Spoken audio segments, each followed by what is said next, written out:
자, 우리가 여기에서 예수님의 두 가지의 행동을 우리가 주목해야 합니다. 첫 번째 행동은 뭐냐면 예수님은 사랑해야 할 때는 물러서지 않으셨다는 겁니다. 한번 따라서 해주시기 바랍니다. 사랑해야 할 때는 물러서지 않았다. 여러분, 제자들이 와서 예수님께 지금 저녁이 되었고 근데 우리 중에는 먹을 것이 없고 저 많은 사람들이 지금 시장하니까 저 사람들 돌려보내서 가서 먹게 하자고 그렇게 제안을 했어요. 그랬더니 예수님은 너희가 먹을 것을 주라고 말씀을 하셨죠. 예수님은 사랑해야 할 때 주저하거나 계산하지 않았어요. 그냥 사랑하려고 하신 거예요. 근데 여러분, 그렇게 사랑했더니 오병이의 기적이 일어난 거예요. 오병이의 기적은 예수님께서 백성들을 불쌍히 여기셔서 그들을 사랑하기 위해서 먹이시려고 했더니 나타났던 기적이에요. 사랑하려고 하는 곳에 기적이 있어요. 우리가 사랑하려고 할 때 그 사랑할 수 있도록 하나님께서 베풀어 주신 은혜가 있더라고요. 사랑을 하면 할수록 오히려 더 풍성해지는 하나님의 은혜가 있는 줄 믿습니다. 예배 후에 이제 당회가 있을 건데요. 당회 때 우리 교회 1년 결산을 여러분들에게 이제 보고해 드릴 건데, 먼저 말씀을 드리면 올해는 우리 양문교회가요 대박난 해예요. 왜 대박나느냐? 뭐 여러 가지로 다 풍성한데 단도도 하나 말씀드리면 결산이요 양문교회 역대 이후로 최고로 많은 결산을 한 거예요. 금액 이따가 나중에 보시고요. 그래서 저희가 이제 장로님이랑 매주 그 헌금 정리하면서 볼 때 우리 이번 주 왜 이렇게 많이 남았지? 하나님께서 왜 이렇게 많이 부어주시지? 놀랄 때가 한두 번이 아니었어요. 그래서 이제 결산하고 나서 하나님께서 우리 양문교회 이런 은혜를 풍성히 부어주셨을까? 도대체 이유가 뭘까? 궁금하잖아요. 네. 저는 궁금했어요. 그래서 이렇게 기도하면서 하나님 이유가 뭘까요? 했는데 한 가지 떠오르는 게 있었어요. 그게 뭐냐면 봄에 저 터키에서 큰 지진이 났었어요.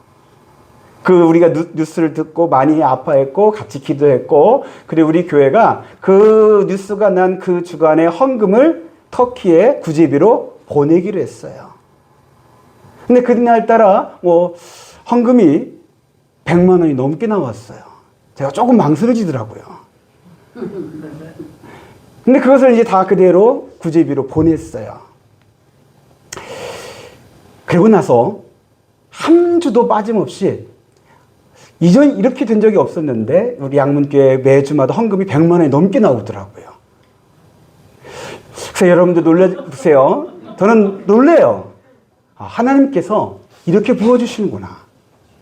우리가 사랑할수록 하나님께서 더 사랑할 수 있도록 은혜 주시는구나. 그래서 제가 또 마음에 그런 감동이 됐어요. 이번 성탄절 헌금도 어두운 세상에 빛을 오신 예수님, 정말 불쌍한 이를 사랑하고 구원하려고 오신 예수님, 그 마음과 뜻을 우리가 이어받아서 이번 성탄절 헌금에도 좀 구제비를 좀 써야겠다.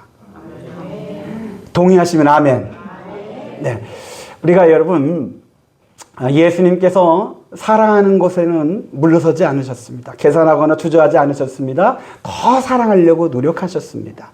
그래서 이 오병이의 기적이 일어났어요. 아멘. 우리 양문교회 예수님처럼 더 사랑하려고 애쓰는 교회 되기를 소망합니다. 아멘. 그러할 때 하나님께서 부어주시는 은혜가 분명히 있을 줄로 믿습니다. 아멘. 저는 여러분의 가정도 그렇게 되기를 축복합니다. 아멘. 여러분들이 돈을 쫓아가는 그런 인생이 아니라 하나님의 은혜를 받아서 많이 베풀어주고 또 하나님은 더 많이 부어주는 그런 복된 인생들, 그런 가정이 되기를 예수의 이름으로 축복합니다. 아멘.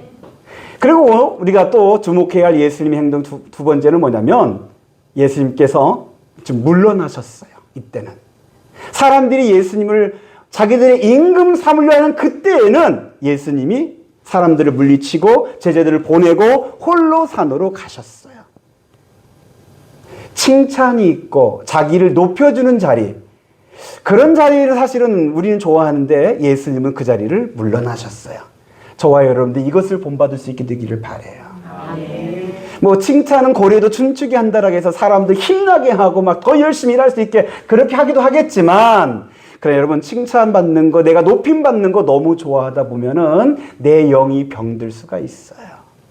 특히 하나님이 나를 통해서 하신 그 일을 내가 칭찬받으면 하나님께 올려드려야 할 그 영광을 내가 가로챌 수도 있는 거예요. 이거 굉장히 우리가 조심해야 할 거예요. 그래서 칭찬받는 거 너무 좋아하면 내가 교만해지기도 하고요. 또 내 영이 타락해지기도 해요. 초심을 잃어버려요. 그냥 하나님이 내게 주신 사명 감당하기 위해서 난 한 것뿐인데, 예수 닮고자 한 것뿐인데, 주님이 주신 마음에 순종하려고 한 것뿐인데, 그냥 칭찬 받으려고 또 인정받으려고 내가 높임 받으려고 하다 보면 내 초심을 잃어버리고 내 영이 타락할 그런 위기도 맞습니다. 여러분, 예수님을 왕으로 삼고자 했던 그 사람들의 소리는 사실은 마귀의 속삭임이었어요. 예수는 그걸 알았기 때문에 단호하게 그들을 물리치신 거예요.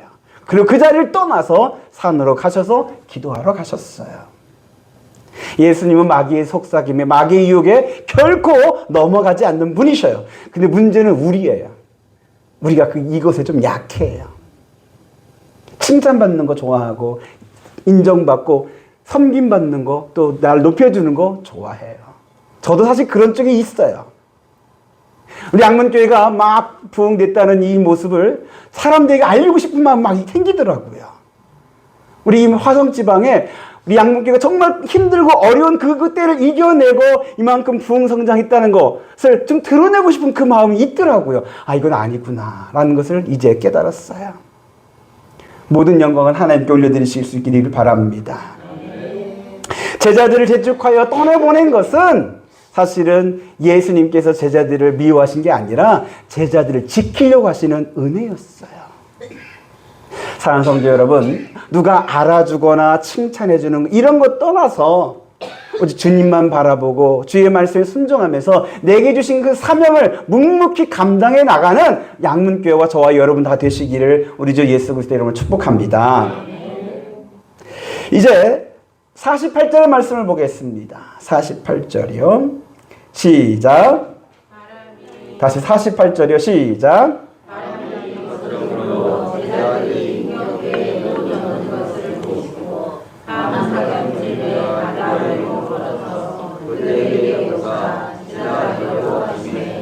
자, 제자들이 예수님의 명을 받아서 배를 타고 건너편으로 가려고 합니다. 그런데 거스르는 바람을 만나게 됩니다. 여기서 거스르는 바람은 역풍입니다.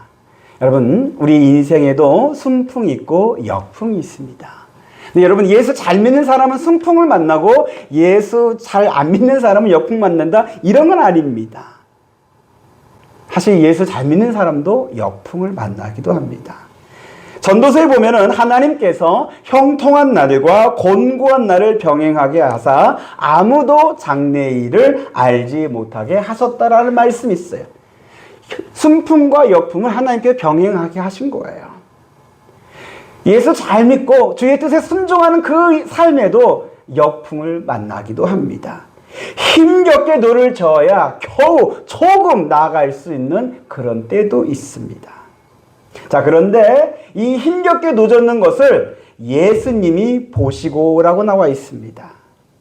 산에서 기도하시는 예수님이 그 역풍을 만나서 힘겹게 노젓고 있는 제자들을 예수님이 보시고 계셔요.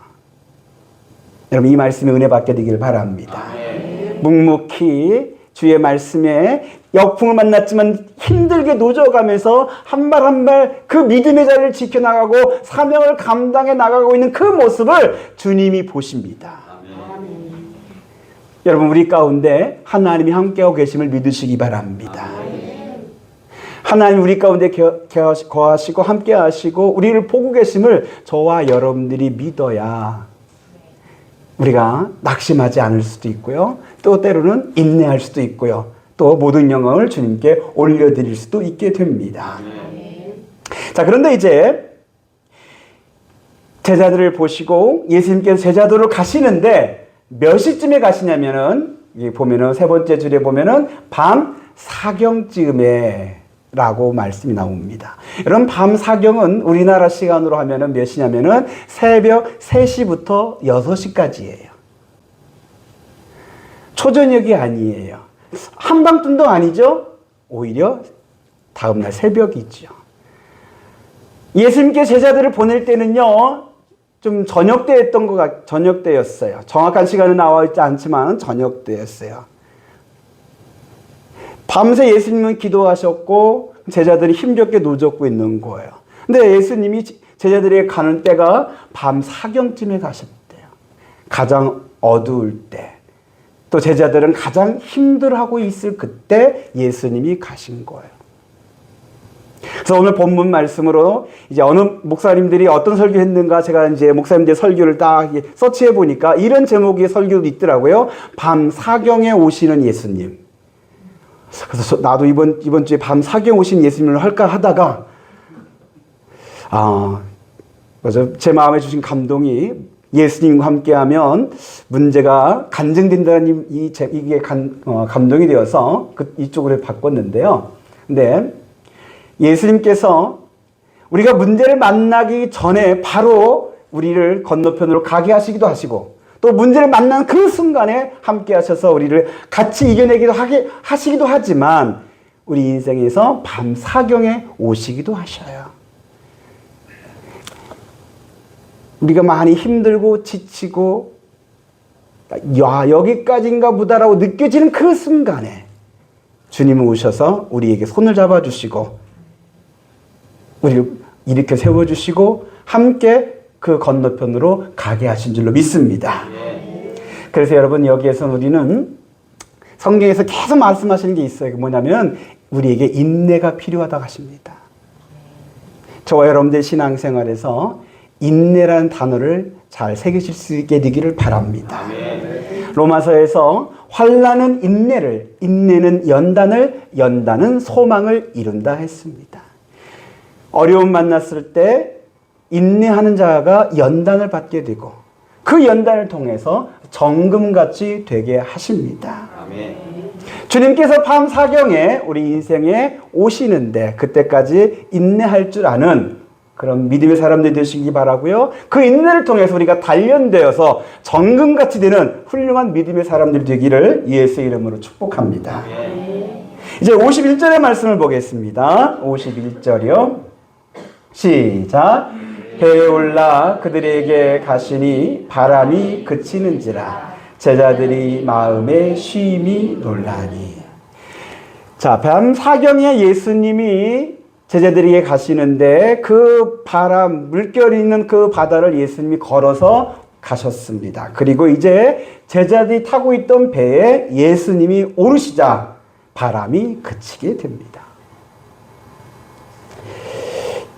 예수님이 바다를 걸어오시는 것과 배에 오르자 바람이 멈추는 것은 예수님께서 우주 만물을 다스리시는 하나님의 아들이심을 나타내는 증거입니다. 사실 이 마가복음 6장 이 본문의 말씀은 예수님이 이런 분이십니다. 예수님이 그 바다 위를 걸으실 수도 있고 그 풍랑을 잔잔케 하실 수도 있는 우주 만물을 다스리시는 하나님의 아들이십니다 라는 것을 증거하는 말씀이에요. 이 말씀을 통해서 예수님을 하나님의 아들로 굳게 믿게 되기를 바랍니다. 그 하나님의 아들이 풍랑 위를 걸어서 오시는 이 장면은요, 여러분, 죄 많은 이 세상에 하나님의 아들이 이 땅에 오신 것을 상징하는 겁니다. 죄악으로 요동치고 있는 이 세상에 하나님의 아들이 이 땅에 오셨어요. 그 날이 12월 25일 성탄절이에요. 이것을 우리가 신학적 용어로 성육신이라고 합니다. 거룩하신 분이 육신을 입어 이곳에 오신 날. 그런데 예수님은 물길을 걸으신 것처럼 세상의 죄에 파묻히지 아니하고 오히려 그 일을 걸으시면서 그리고 그 죄악된 세상에서 예수 믿는 자를 구원해 내십니다. 근데 그렇게 풍랑이를 걸어오신 예수님께서 제자들의 배에 오르셨어요. 예수 구원이 나에게 임하려면 예수님이 이 세상에 오신 것만으로 해서는 안 돼요. 그 예수님이 내 인생의 배에 오르셔야 돼요. 이것을 임재라고 그럽니다. 임재, 인카네이션. 예수님이 내 안에 임하시는 것. 여기까지 되어야 돼요. 51절에는 예수님, 여러분 48절에 보면은 예수님께서 오셔갖고 지나가시려고라는 말씀이 나와요. 사실은 본문에서 제일 해석하기 어려운 단어가 이 단어예요. 오셨는데 지나가시려고 하셔. 오시면서 바로 배에 올라타시는 게 아니고 예수님은 지나가시려고 하셔요. 근데 그 예수님을 보고 두려워하기도 했지만 부르짖었던 그 제자들에게 예수님이 올라타신 거예요. 성도 여러분, 하나님의 아들이신 예수님께서 이 세상에 오셨는데 여러분의 인생을 그냥 지나가려고 하시는, 그렇게 놔두지 마시고 그 예수님을 붙드시기 바랍니다. 그 예수님을 부르시고 그 예수님을 사모하시면서 여러분의 인생에 배 예수님이 올라타시게 하시기 바랍니다. 예수님이 이렇게 올라타실 때 그러므로 말미암아 바람이 잠잠해집니다. 내 영이 구원받습니다. 나를 그렇게 짓눌렀고 힘들게 했던 그 문제들이 오히려 변하여 간증이 됩니다. 찬송가 288장 3절에 이런 가사가 있어요. 주 안에 기쁨 누림으로 마음의 풍랑이 잔잔하니 세상과 나는 간 곳 없고 구속한 주만 보이도다. 이것이 나의 간증이요 이것이 나의 찬송일세. 나 사는 동안 끊임없이 구주를 찬송하리로다. 아멘. 박수 쳐줘서 고맙습니다.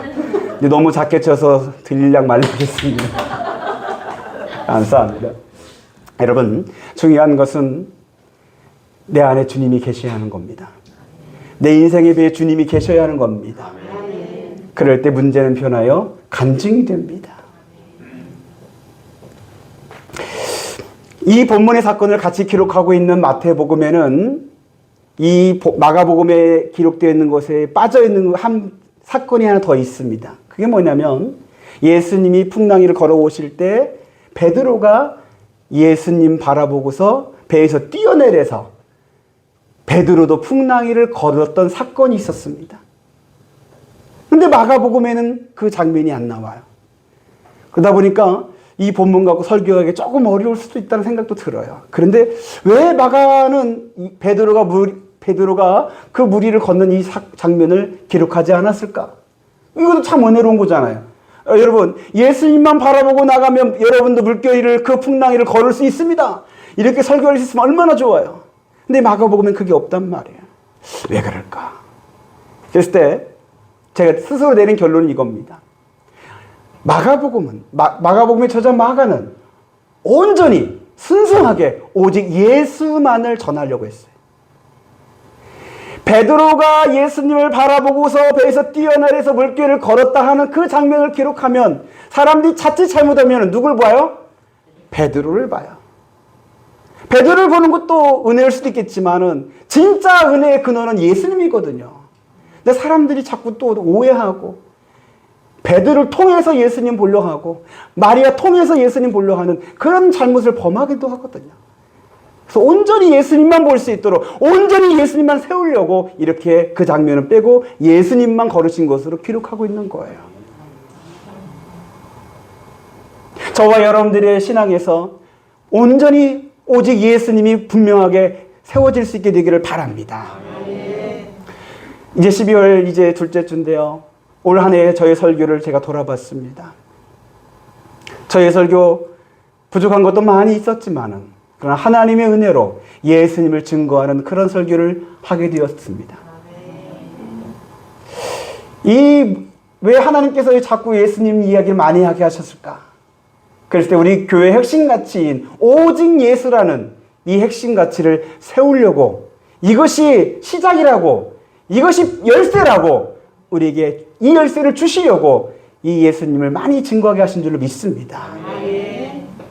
혹시 여러분의 인생에 예수님이 이제 임하셔서 예수님이 여러분 인생의 주인 되신다면 그건 주님이 하신 은혜인 줄 믿으시기 바랍니다. 여러분의 인생의 그 문제들은 간증으로 바뀌게 될 줄로 믿으시기 바랍니다. 근데 혹시나 아주 예수님이 어디 계신지 잘 모르겠다고 자꾸 헷갈린다고 그러신 분은 제 잘못이에요. 전하는 제가 잘못 전해서 더 분명하게 예수를 세우지 못해서 그건 제 잘못이니까 여러분 스스로 그렇게 자책하지 마시고 그러나 계속 주님은 우리 양문교회에 예수님을 세우게 하실 줄로 믿습니다. 여러분 지금 대림절 기간입니다. 이번 대림절 예수님이 이 땅에 오신 그 대림절에 그냥 이 땅에 오신 것으로만 끝나지 마시고 여러분들의 배에 오르시는 대림절이 되실 수 있게 하시기를 바랍니다. 예수님은 교회의 머리라 그랬습니다. 우리 양문교회에 예수님께서 머리가 되실 때 교회는 부흥이 됩니다. 또 여러분의 가정에 예수님께서 가장으로서 계실 때 여러분의 가정이 천국됩니다. 또 내 인생에 여러분들의 인생에 예수님이 주인으로 계실 때 내 삶에 주님이 하시는 은혜를 경험하게 됩니다. 그 풍랑을 잠잠케 하셨던 그 문제들을 간증으로 바꾸시는 주님의 역사를 경험하게 됩니다. 저는 바랍니다. 우리 양문교회 성도들이 예수로 충만해서 예수님이 내 인생의 주인으로 딱 계셔서 이 문제를 간증으로 바꾸시는 그 경험들을 많이 하실 수 있게 되기를 바랍니다. 그래서 예배 시간에 주님의 은혜가 이렇게 풍성했습니다라고 여러분들 간증하는 그 간증들이 내년에 더 많아질 수 있게 되기를 소망합니다. 그렇게 되기를 우리 주 예수 그리스도의 이름으로 축복합니다.